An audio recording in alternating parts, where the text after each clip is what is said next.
Hey, beautiful people. This is Alexis Fernandez, the host of the podcast, Do You Fucking Mind?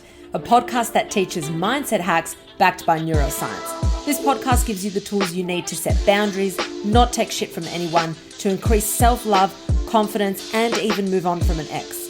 I'm also going to teach you how to rewrite hardwired negative self-beliefs. And if you like going deeper into science, I even delve into what effects drugs and neurotransmitters have on your brain.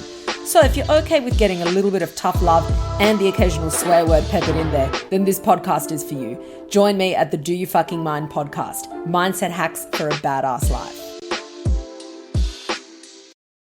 Hey, dear listeners. My guest and co-host for the day is the brilliant stand-up comedian Jo Koy.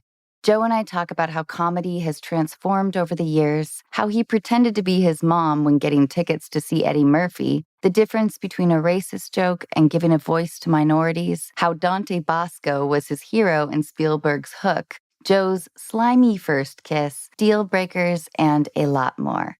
You can currently see Jo live on his Funny is Funny world tour or check out one of his hilarious specials. Our Unqualified segment begins with a call from Kaylee, whose ex is confusing their 6-year-old daughter when his conspiracy theories go against what she's being taught in school. Our next call is with Sunshine, who doesn't know how or what to tell her older sister when it's clear that the sister's boyfriend is unfaithful and stringing her along.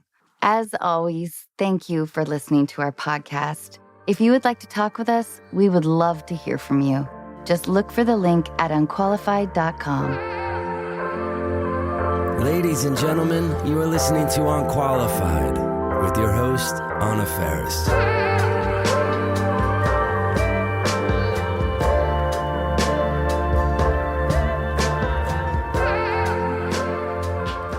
Jo, I have a 9-year-old little boy. Nice. And I don't make him do anything around the house. I don't know why that is. I know that I am potentially messing up his future partner, but I hate it when he asks me to find things. Yeah. Will you tell us about your mom?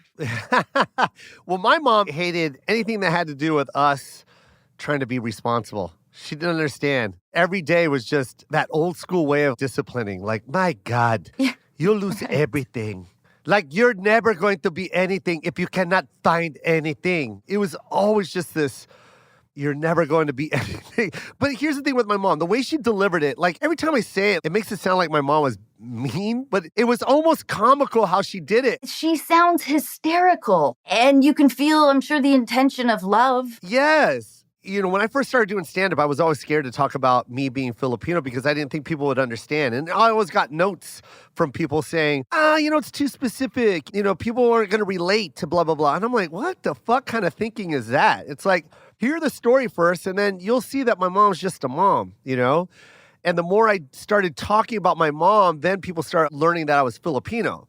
And then they were like relating. It wasn't even about Filipino anymore. It was like, my mom did the same thing to me. And this is why your stand-up tour is so appropriately named. Funny is Funny. Yes. Because when a joke is told with nuance and context, of course it's funny. Yeah. We're very resistant to letting our guard down. Do you think that has increased through the years as you've been doing stand-up comedy? When I first started doing stand-up, I started in 1989. And I hate to say this, but stand-up comedy was very 2 colors, maybe 3. It was like white and then the black story. And it was mostly the white story, And it's like you had to conform your stand-up so that the majority could understand it because you weren't going to be able to play those rooms. And I hate to say it, but that's the truth. When you used to do the improv circuits, like when I used to play them, there was this thing where they go, there's the other nights, and then there's the white nights. And white nights were Fridays and Saturdays. And that's not something I'm making up. Every comic that had any other ethnicity other than white that was a comic would always say that. Man, I want to play that white night. You know what I mean? And that's a real thing. The people in power are making pretty atrocious assumptions about the intelligence level of the audience. Yeah. And then it gets kind of reinforced to some degree. Yeah, the people that had the power at that time, there was nothing to back their decision making, right? They always said something like, well, let's hope middle America gets it. That was always their basis for success. Well, let's hope middle America gets it because those are the ones that watch TV and blah, blah, blah, which basically was a way of saying, let's hope white America gets it because that's where the white people live, in the middle of America. And that was kind of like their indirect way of using that. With Instagram and Facebook and YouTube, we call your bullshit, you know? It's like I'm dropping bits that I did 20 years ago when everyone said no to whatever I was pitching back then. And now I'm dropping them now on Instagram or TikTok, and they're just one little tiny bit. And I'm getting 45 million hits. Exactly. There's an audience that gets it, and there's people that watch, and now we're calling your bullshit. We're not going to sit there and wait for Columbus, Ohio to make a decision on us now. Funny is funny, and everyone relates to these jokes. Now I'm getting DMs from people from South Africa, from Australia. I'm selling out in the Philippines. I'm selling out in Singapore. I'm selling out at the Forum in Los Angeles. Yeah. I love where we're at now, that people can be mature and stop being so ignorant. And it's just fun to hear you say the same. Funny is funny. If you deliver it the right way, we all get it. A mom is a mom. There's no difference from my mom's accent or anybody else's accent, you know? And you mimic her so well that's why we also feel that she loves you and that she's funny. It's so fun to watch. I'm telling you, man, when I was doing stand-up, and this was like 1989, I was so scared to tell people I was Filipino because I didn't know how to do it. Then when I first started, I was doing like the generic, well, Filipinos do this and white people do this. And I was trying to compare, and that was my way of trying to tell people I was Filipino. And then all of a sudden, one Christmas, I bought my son the Wii. And all of a sudden, I see my mom playing a video game. For the first time in my life, I see my mom interacting with a child with a video game. It was my first time ever seeing this. And she's talking shit. You know what I mean? Like, oh, try and get that, huh? Oh, boom, game over. And she's like screaming at my son and calling out people like, who's next? You want to play? And I went up on stage and did that joke, and people died laughing. And I was like, this is how I tell people I'm Filipino. That is awesome. It was like a switch. Those moments, they're so few and far between in life. Yeah. That's awesome. Isn't that crazy? And that was the moment. Well, wait a minute. I have a shit ton of stories like this.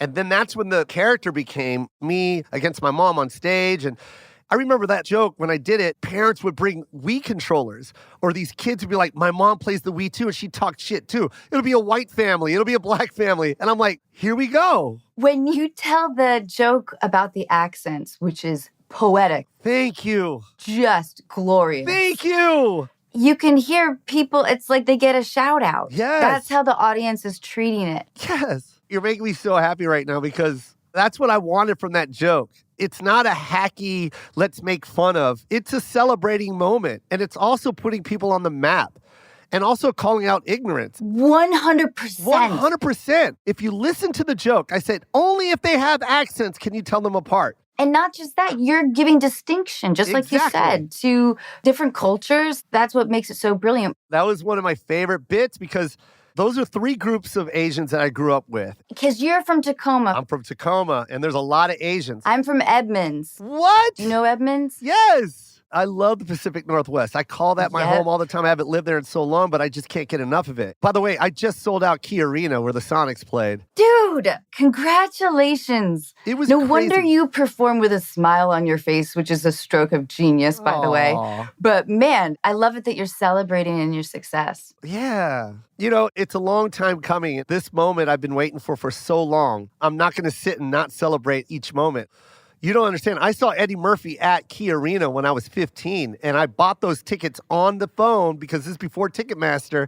We had to call in a credit card, and I used my mom's voice because I knew if I used my voice, it would have been like, hey, kid, let me talk to your parents. But I used my mom's voice on the phone, and they didn't even question her at all. I was like, I need 2 tickets to the Eddie Murphy comedy show, please. I'm using my Visa card, if you don't mind. And this lady on the other line was like, yes, ma'am. How many tickets? 2. The closest possible, please. Swear I got away with it. And I had to go to the Bon Marché, and it was upstairs in the customer service area. I went there after school and got my tickets to Eddie Murphy Raw. Oh. It was always my dream to sit in the same seats and look at the stage where I sat when I was a kid. And I got to do that with my son. Oh, I was like, right here, Joe, this is where I sat and saw Eddie Murphy. that is just awesome. And I said, I remember looking up to the top going, I can't believe this many people are here to see this man. And I was able to sell 14.3. It was the most they ever sold at that venue. How do you anticipate the show reacting to your accent joke? When I did the accent joke, I knew it was going to crush. Will you tell our listeners sort of a little bit about the structure? I love the fact that you're breaking down the joke because if you listen to the subtle little words in between, it's telling you this isn't a racist joke and I'm not making fun of, I'm celebrating. And I'm calling out ignorance. Like, don't just look at an Asian person and go, Korean, because that's offensive. You know what I mean? But if they do have an accent, sometimes you can tell us apart. And the crowd goes nuts. They go nuts because, one, I'm not making fun of them. I'm giving them a voice, finally, on a huge platform, a worldwide platform. And I'm also making them sound really, really cool. You know, it's like, especially when I do that with the Vietnamese, I'm like, hey, look, one thing I will say, don't fuck with Vietnamese people. You fuck with Vietnamese people, they will fuck you up. It doesn't matter how big they are, they will fight anybody. And that's a true story. That's a true story through my life experience. I got that from my friend V when I was growing up. One of the toughest kids I know, and he was also the shortest one I knew. And he had a thick accent, and it was sharp and to the point. Like, hey, dude, don't fuck with me, dude. What the fuck? Yep. We had the same diverse Asian population in Edmonds. Yes. For me, it was a heavy influence. I had a shit ton of Korean friends. Yep. And I loved them. We're the same.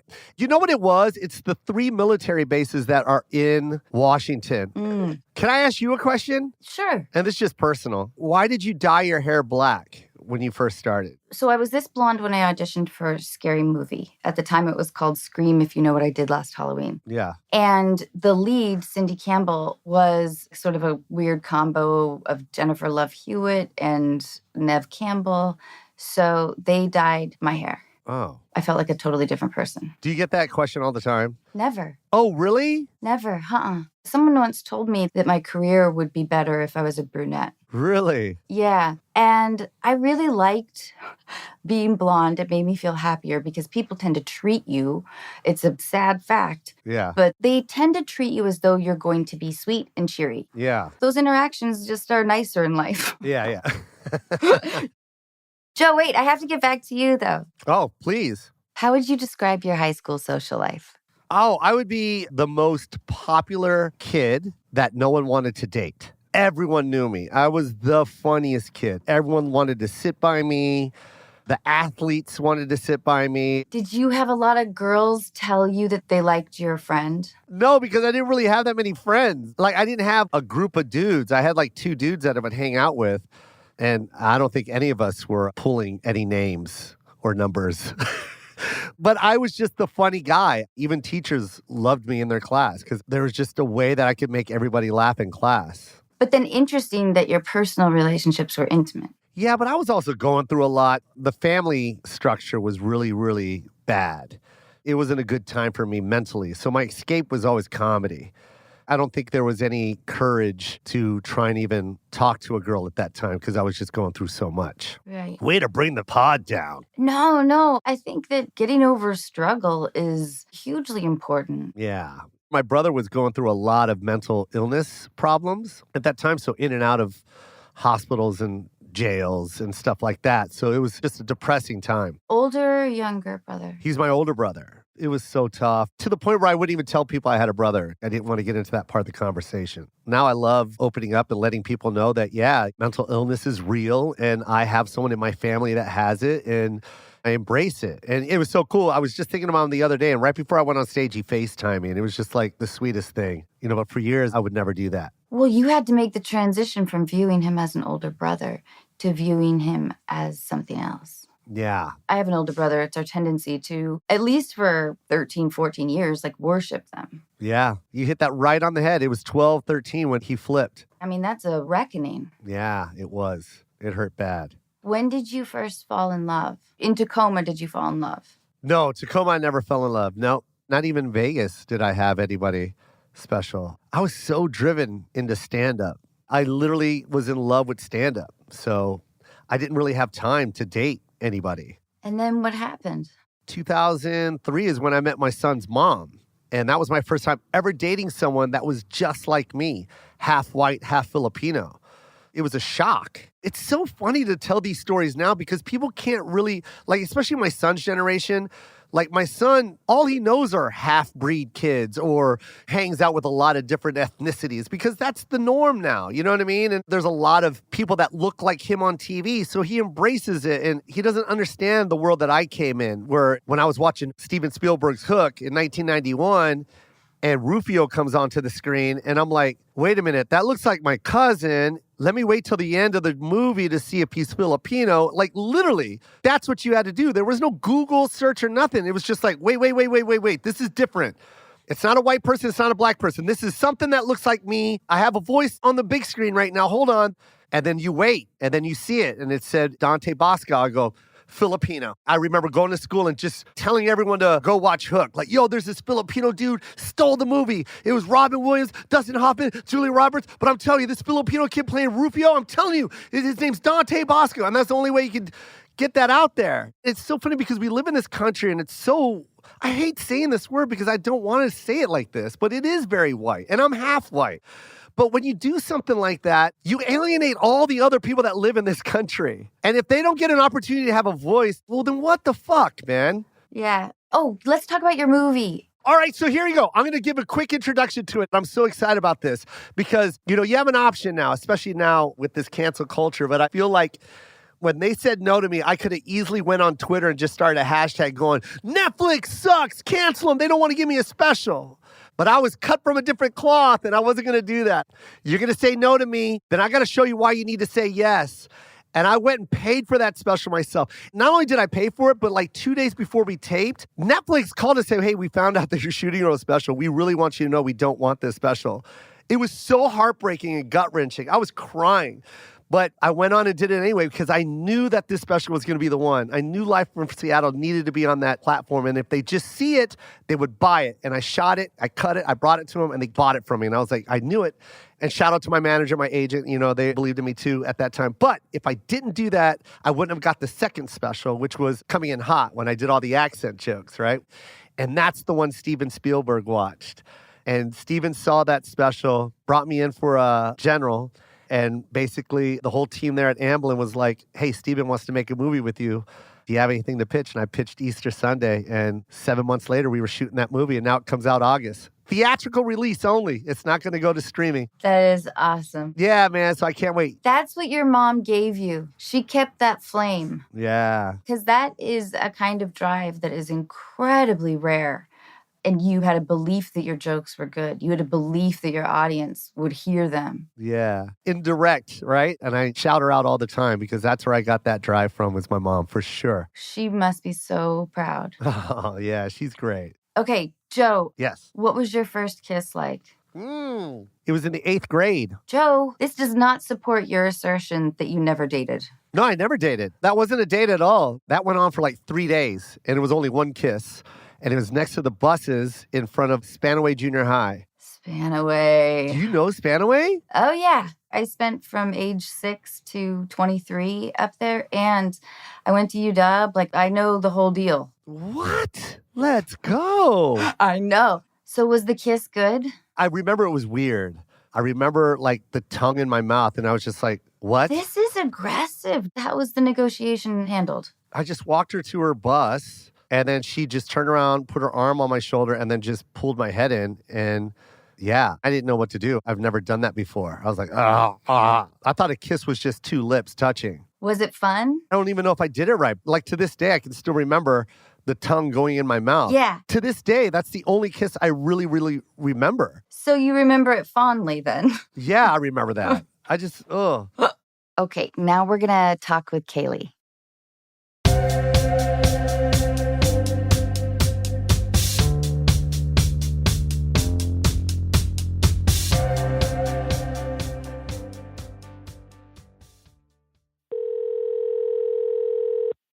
Hey, Kaylee, how are you? Hi, I'm doing well. How are you? I am great. Jo Koy is here, and he is so hysterical.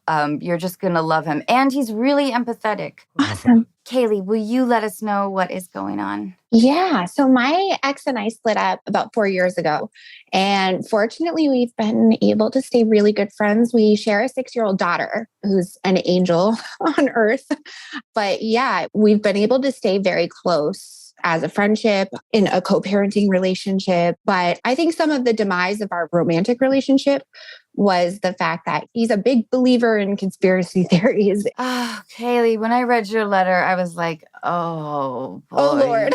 And it's so funny because I listened to Dylan O'Brien when you guys were talking, and no joke, the moment he started labeling off, the flat earth theory and all this stuff, I'm like, this is my life.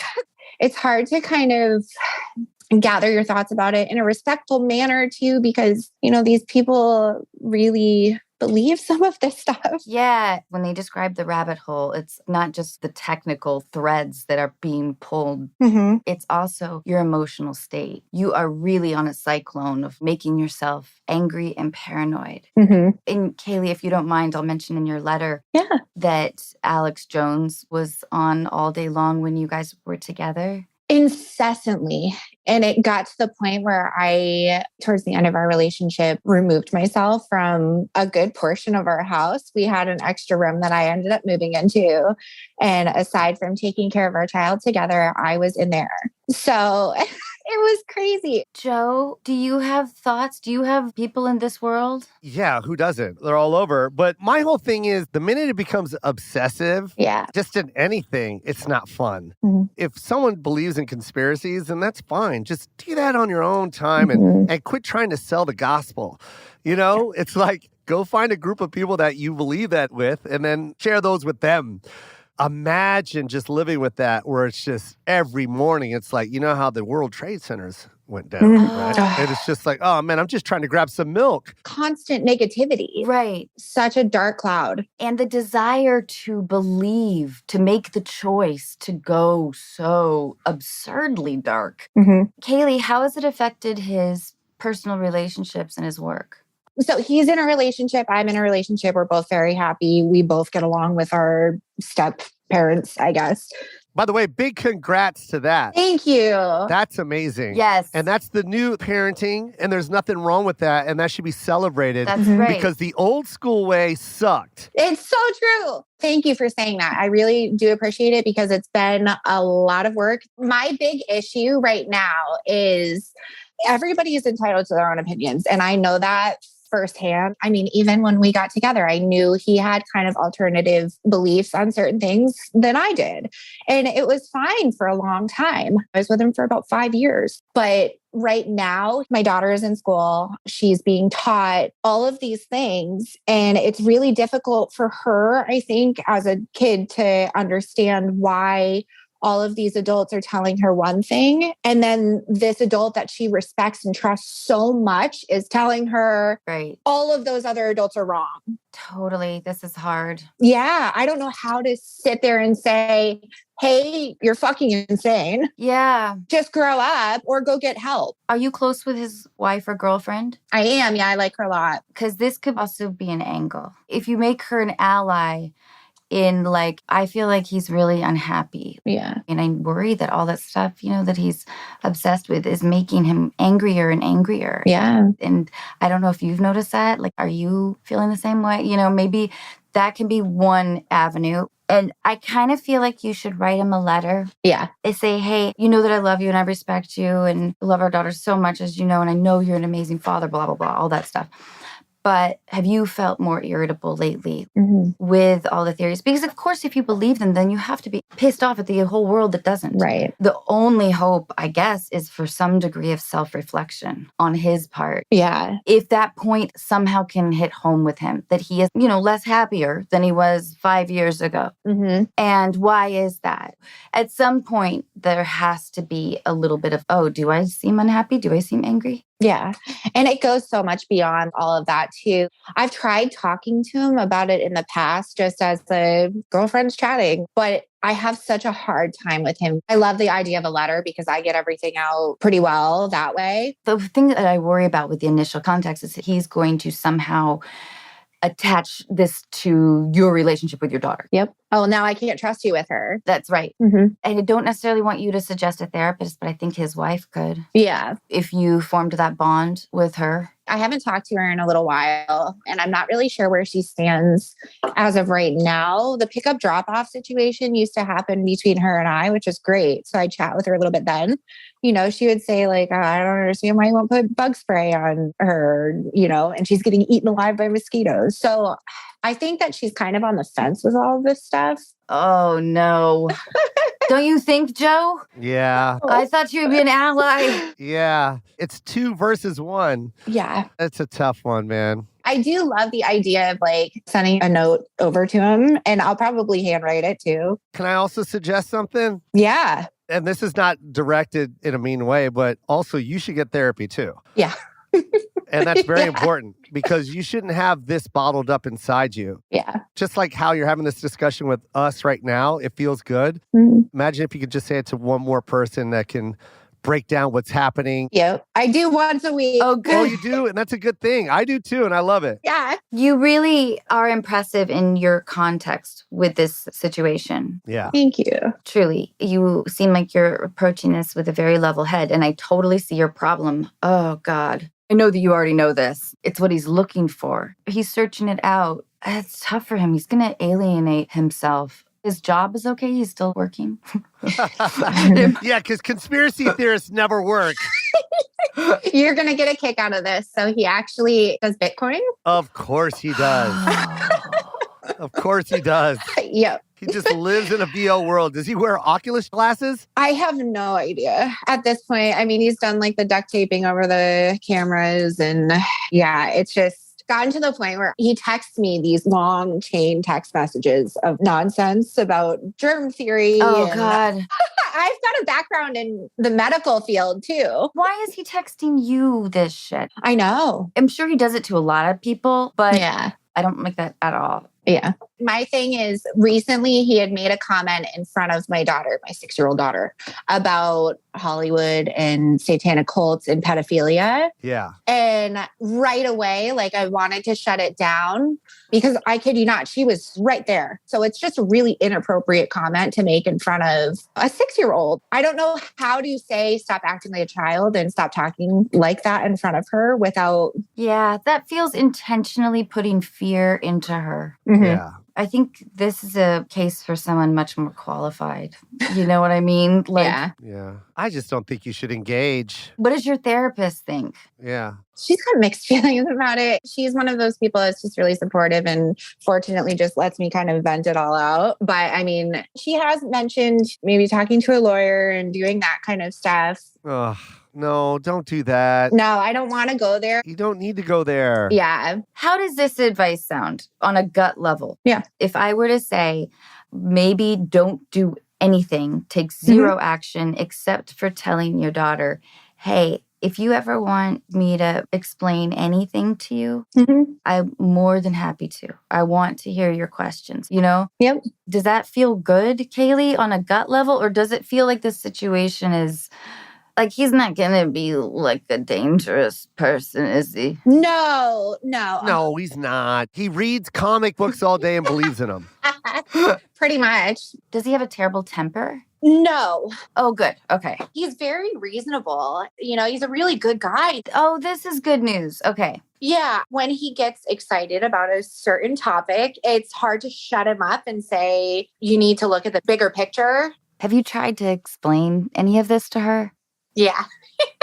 I did tackle the conversation a little bit and just said, because she knows a little bit about like religion and, you know, we never push anything like that on her, but I have said it's a little bit like religion. Sometimes people have different beliefs than other people and we kind of just have to tolerate it. But for now, I want you to listen to like what the teachers are teaching you. She's going to put all the pieces together and then she'll trust you more. The more you engage in it, the more both of you start to become crazy, you know? Yeah. I say stay normal, and your daughter's going to see normalcy and crazy, believe me. Yep. You know what I mean? Dad's walking around in a flat earth shirt, and mommy's walking around in a goddamn nice outfit, you know, living her best life. Yeah. That's good advice, Jo. That is. As long as he's not getting into the dark anger and going ballistic in any way, I think that's really sound advice. And if you do tell your daughter, you know, if you ever have any questions about anything, you can always come to me.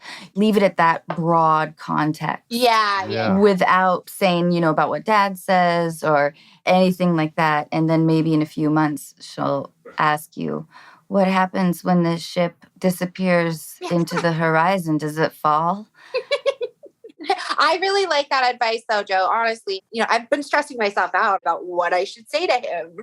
And I think you're right. Just kind of leave it. Yeah. She's very smart for a 6-year-old too. And I bet she may have picked up on some of your tension around it. Yeah. Let her make her own decision. Believe me, you're going to be very impressed with the decisions she makes. Awesome. Yeah. I really like that. That's awesome. It's a long game. It is a long game. It is, and we're going to be in each other's lives forever. Yeah. Exactly. Kaylee, thank you for talking about this. I think a lot of people are going to relate to this. Yeah.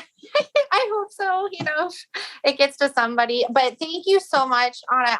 I've been watching you since Scary Movie, and my mom and I are huge fans. So this is really a treat. Oh, thank you. And Jo, it was really nice to meet you. Thank you. It's really nice to meet you, and congratulations on co-parenting in an awesome way and a beautiful daughter. Yeah, exactly. Thank you so much. Thank you. Bye, Bye. Kaylee. Bye.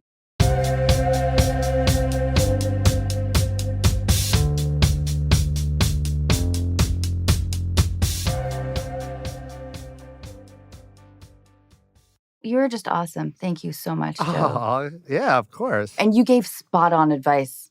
I was thinking about the logic of the tangible being real to our simple minds. Wouldn't a flat earther want to start a nonprofit to save the ships? We keep trying. Yeah. We keep trying. They never come back. They keep falling into Jupiter. Yeah. It's a defiant way of life, isn't it? Yeah. Okay, now we're going to talk with Sunshine.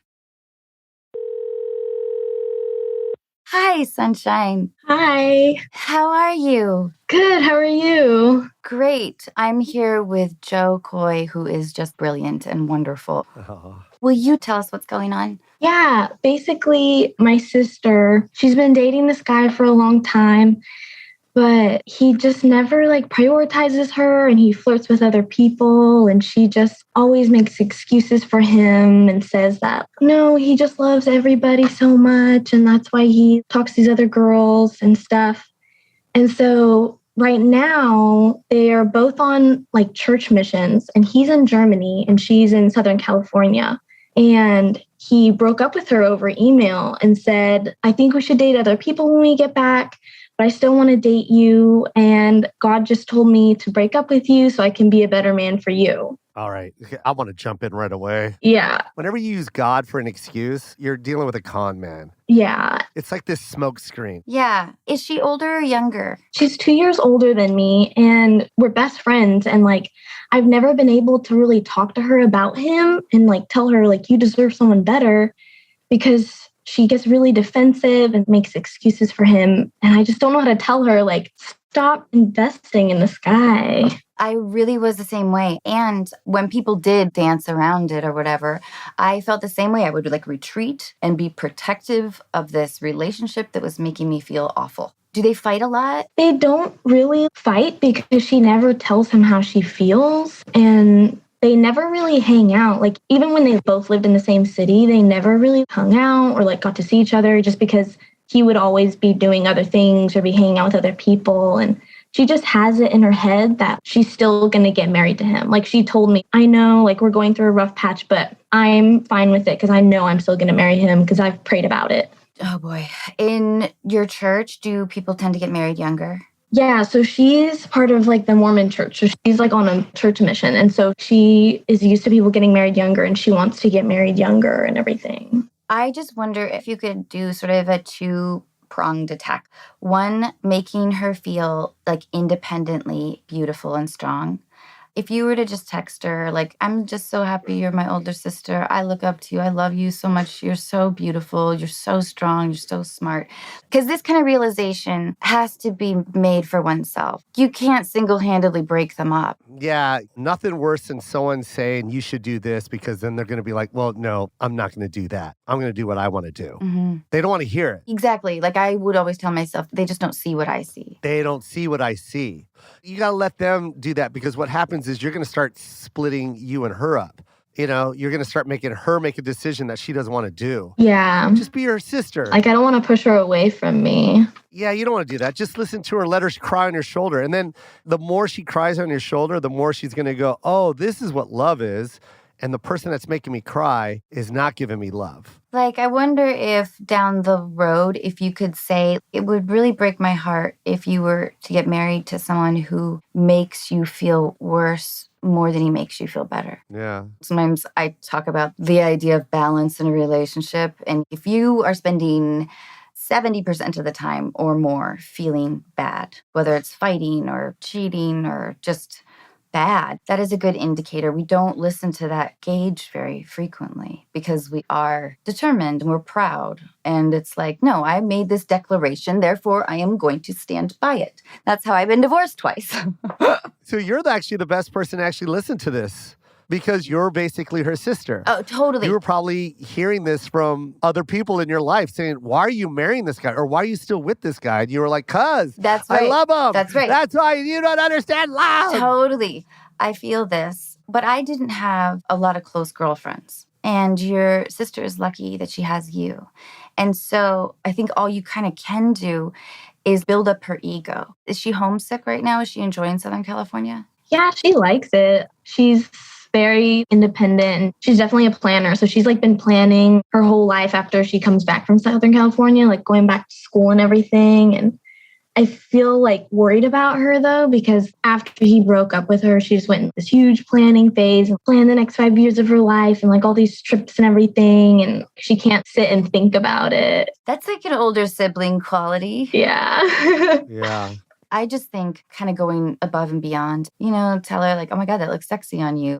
Because then she'll start to see herself as that person. And then she'll start to build up the idea that she is worthy of faithful love or whatever she wants. Yeah. And she'll probably realize that on her own, but they're not getting married yet. There's still a little bit of time. How long is he in Germany for? She comes back in August and he comes back in September. He comes back after Beer Fest. Jo, you were just right there. You know, this is what you got to do. She's got to live her life and she's got to make her own decisions and let her write her own book. It's going to be a bad chapter, but eventually she'll get to the best part of the book. Yeah. You're her best friend, you're her sister, but you're not her life. Let her live it. You know, you can give her advice and you can tell her like, oh, God, I don't like the way you know, don't say him, you know, because the minute you label him as the bad person, but you can say, God, I hate seeing you sad, honey. I don't like it. Yeah. It hurts me to see you sad. You can say stuff like that. But the minute you start trying to attack, that's when they start to be very defensive.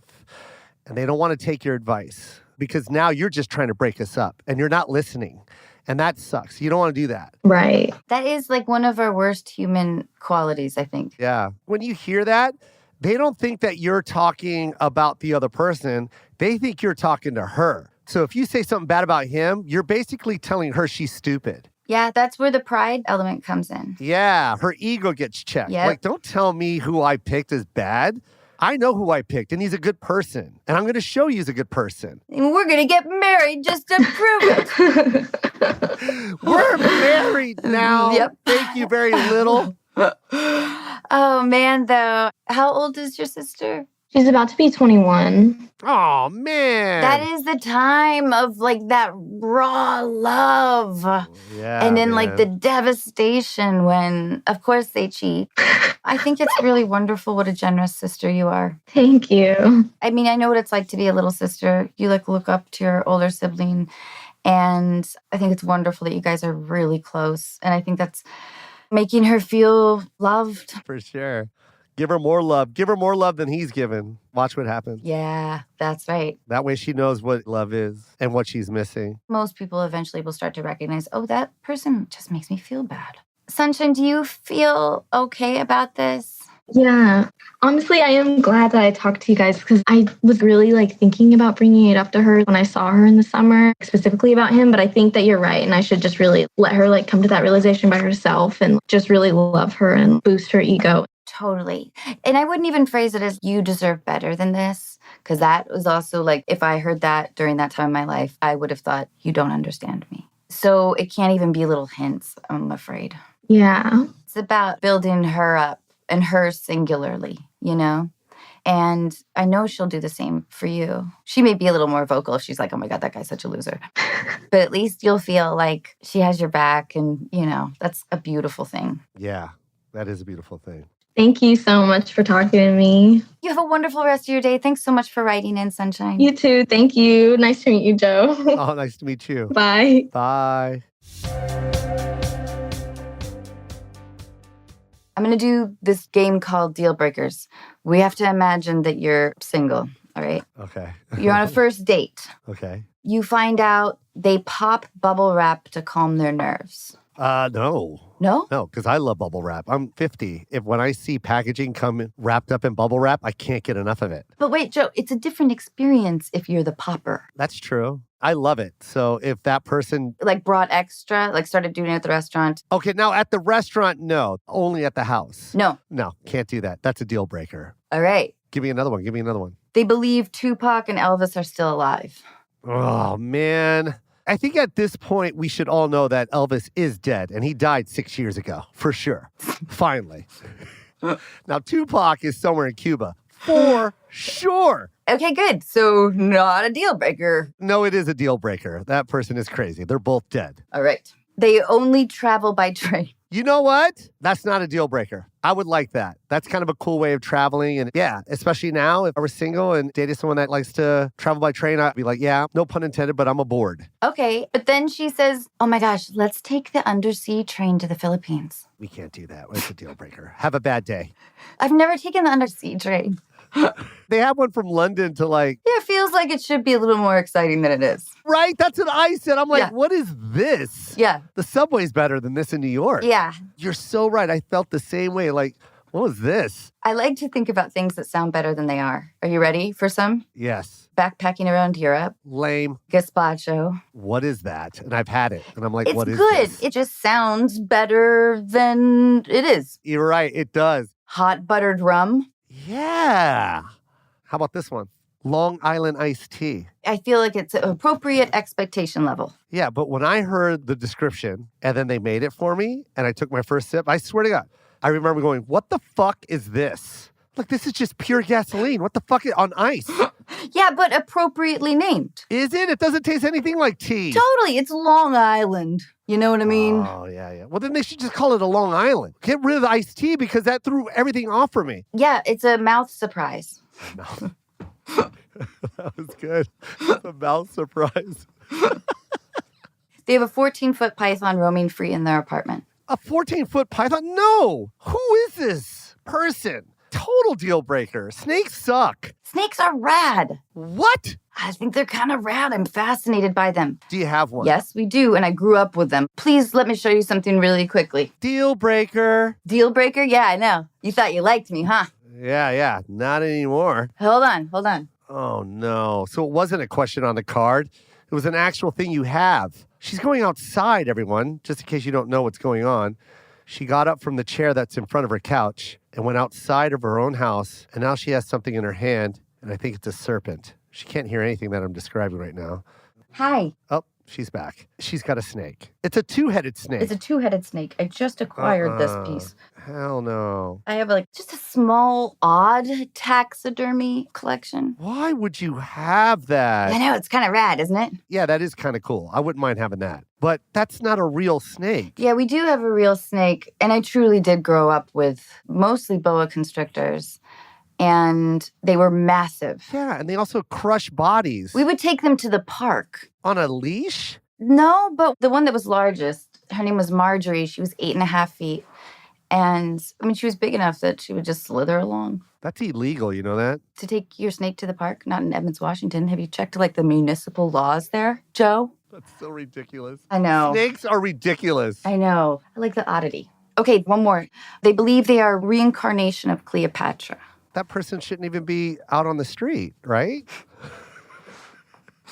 Don't you find in Los Angeles the self-describer, like the grandiose self-describer? Yes. People are quick to pat themselves on the back for self-identifying. Yeah, for sure. If you were reincarnated, what would you come back as? Oh, God. I don't know. I know, right? And then you kind of don't want to say it out loud because if you do die and you come back as that thing and then the person that does the reincarnation, you're like, you fucking said it during that pod. True. Yeah, but I just like trees. Fuck. Now I'm going to be here for 180 years? Yeah. Joe, I can't thank you enough. You are just fantastic. We'll do my pod next. Okay, I would love to. And wait, where can we see Live from Seattle? Well, there's 4 of them now. There's Live from Seattle. There's Coming in Hot, the Philippines in his elements. And then my 4th one comes out September on Netflix. I haven't gave a name yet, but I just finished editing it and it's amazing. Awesome. Let's go. And my movie, Easter Sunday, drops in August. Congratulations on everything. You're amazing. You're amazing. Snakes! Bye, Joe. Bye.